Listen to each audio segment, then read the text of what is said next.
Sayang, opo kowe krungu tangise atiku tak akan pernah dibiarkannya ku bergumul sendiri sebab Allah mengerti. Yay!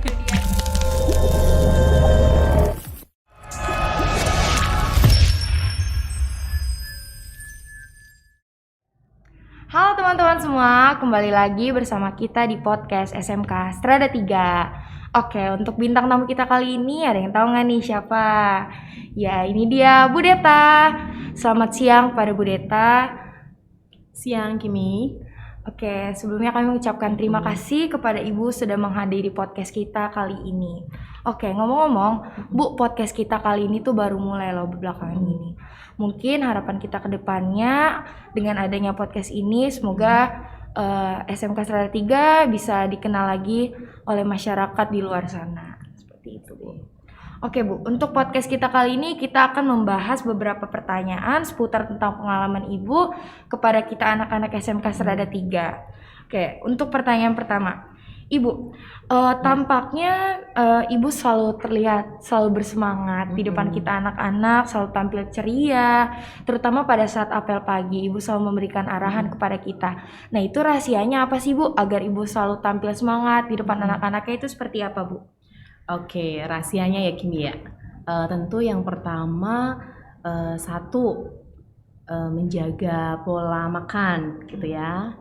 Kemudian yang kedua menjaga pola tidur sini ya. Ini terutama ini yang agak susah sebetulnya yang nggak pola tidur. Kemudian yang ketiga itu memang kita harus berpikiran positif gitu ya. Jadi pembawaan kita nanti juga akan lebih semangat, kemudian lebih positif, dan tentu saja saya pengen di depan anak-anak itu bisa menjadi contoh gitu ya. Kalau tidak semangat, bagaimana dengan anak-anak kita? Jadi nanti tidak semangat juga gitu loh. Oke, seperti itu ya teman-teman. Tips and triknya, rahasianya Bu Deta selalu tampil semangat di depan anak-anaknya. Mungkin juga untuk kita-kita yang ingin selalu tampil semangat di depan teman-teman yang lainnya, di depan semua orang. Nah itu kita harus menjaga pola makan kita, pola tidur kita, ya seperti itu. Oke Bu, lanjut. Tips and trik sukses dalam karir ataupun belajar kepada kami yang nantinya akan terjun ke dunia kerja itu seperti apa Bu? Tips and triknya? Oke, dari Bu Deta ini seperti yang sudah Bu Deta sering sampaikan ya pada saat apel pagi. Jadi kalau di tempat kerja itu pasti karakter itu yang utama gitu ya. Tapi tidak kalah penting juga kompeten. Tetapi kompeten itu masih bisa dipelajari lah ya. Tapi kalau untuk karakter ini memang kita harus latih mulai dari kalian ini dalam masa sekolah gitu. Karena apa? Karena pada saat kalian nanti bekerja pasti itu kalian banyak akan berhubungan dengan orang lain. Jadi karakter-karakter seperti disiplin, kemudian pantang menyerah, kemudian jujur, itu sangat penting. Tidak kalah penting lagi juga kita harus punya skill ya, skill terutama komunikasi.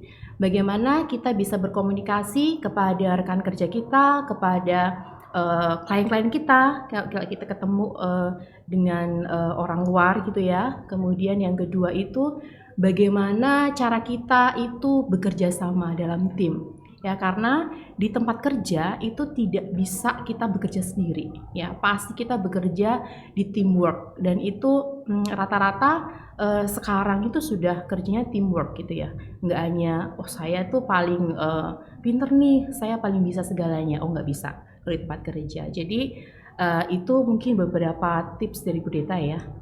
Ya untuk teman-teman itulah trik-trik untuk kita yang akan menuju ke jenjang yang lebih-lebih lagi, terutama di dunia kerja. Itu karakter itu sangat penting banget ya. Mungkin kalau misalkan untuk kepintaran kita, kepandaian kita, mungkin itu tidaklah begitu kompeten ya tadi ya Bu. Oke, tetap penting sih, Iya, mungkin tetap penting. gitu. Iya.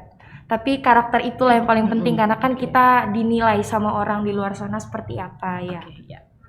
Oke Bu, dengar-dengar nih Bu, Mm-mm. untuk apel pagi tadi kita mendengar pengumuman informasi untuk kakak kelas 12 Ya, yang Pak akan 12 ya.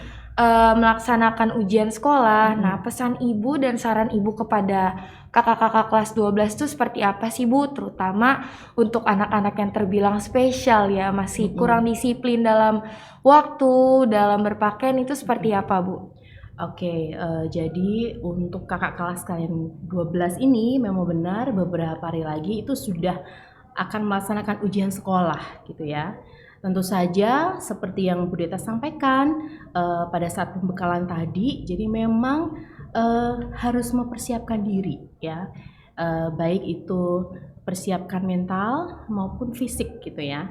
Kalau mental ya tentunya harus belajar gitu pada saat nanti mengerjakan sehingga bisa lancar, kemudian bisa maksimal nilainya. Kemudian yang kedua memang fisik. Jadi kakak-kakak kelas kalian ini harus bisa menjaga pola makan dan pola tidurnya ya. Terutama di saat ujian nanti. Pada saat ujian tentu saja pengennya fresh gitu ya. Pada saat mengerjakan itu fresh, kemudian nilainya maksimal juga.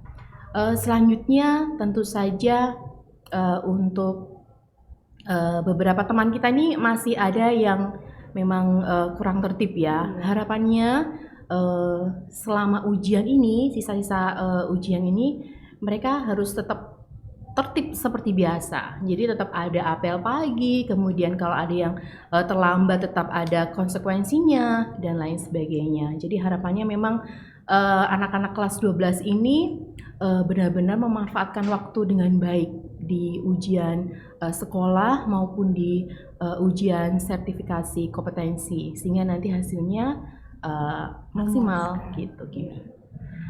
Oke, jadi itu ya pesan-pesan untuk kakak kelas 12. Belum terlambat waktunya dimulai dari sekarang sebelum besok nanti menghadapi ujian, belajarnya lebih dimaksimalkan lagi. Terus untuk kesehatan diri itu juga penting ya supaya nanti kita saat mengerjakan agar tetap terlihat lebih fokus seperti Ya, itu. betul.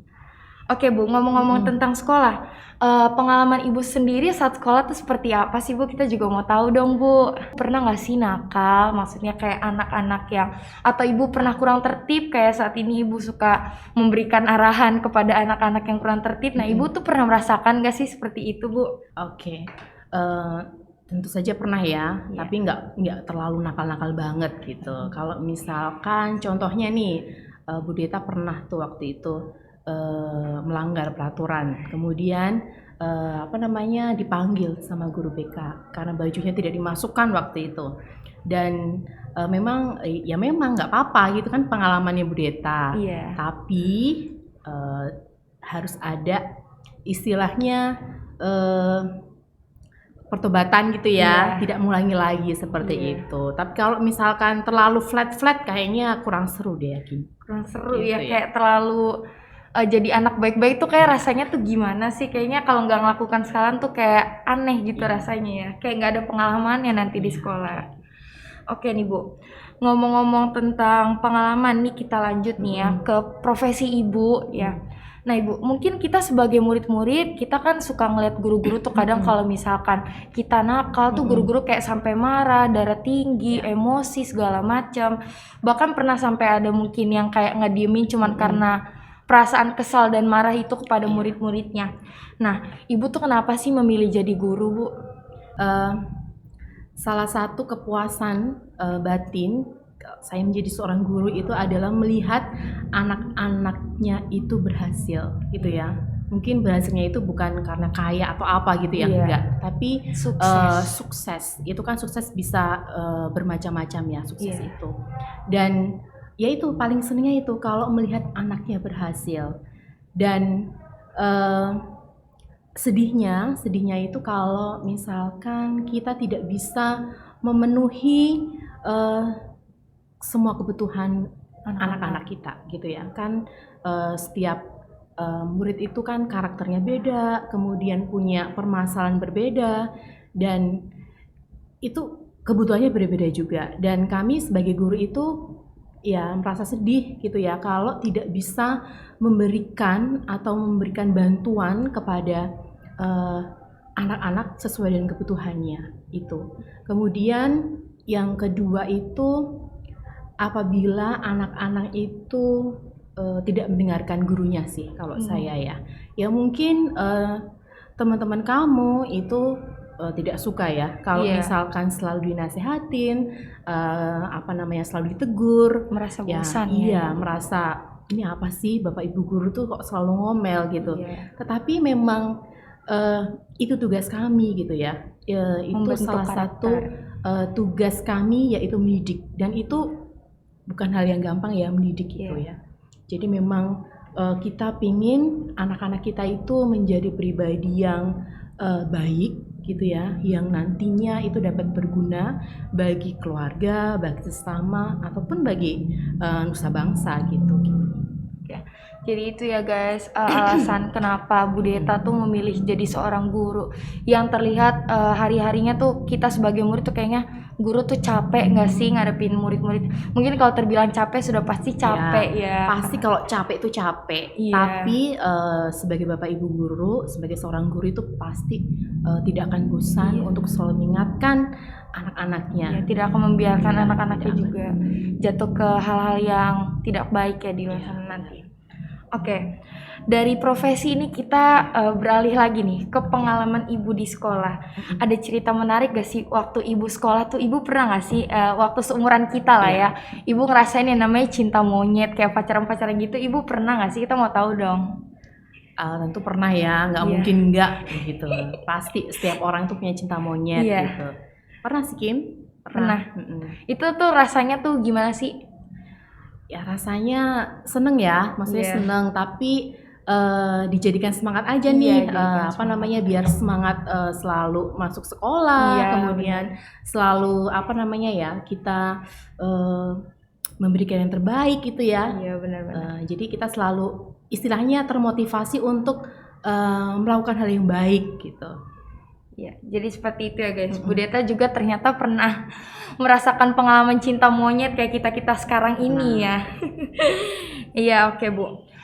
Mungkin kita sudah mau menyampai di penghujung acara. Mungkin untuk Bu Deta, apa sih harapan Ibu terhadap SMK Serada 3 ke depannya seperti apa? Harapannya ya Bu Deta ya, tentu harapannya SMK Serada 3 itu menjadi sekolah yang maju gitu ya, yang menghasilkan lulusan yang kompeten dan berkarakter, dan tentu saja pasti berhasil di dunia kerja atau dimanapun dia berada.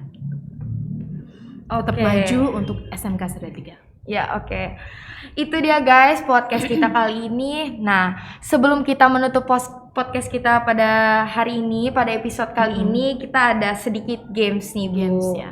Iya, apa jadi gamesnya itu seperti ini. Kita ada menyanyikan beberapa lagu, tapi dimulai dengan kata-kata. Nah, di sini kata-katanya ada strada. Jadi contohnya, kayak strada itu. Contohnya kita menyanyikan lagu yang dimulai dari huruf S di depannya seperti itu. Ini dimulai dulu dari siapa nih Bu? Mungkin dari Bu Deta dulu kali ya. Asik kayak ini guys. S ya? Iya. Apa ya S ya?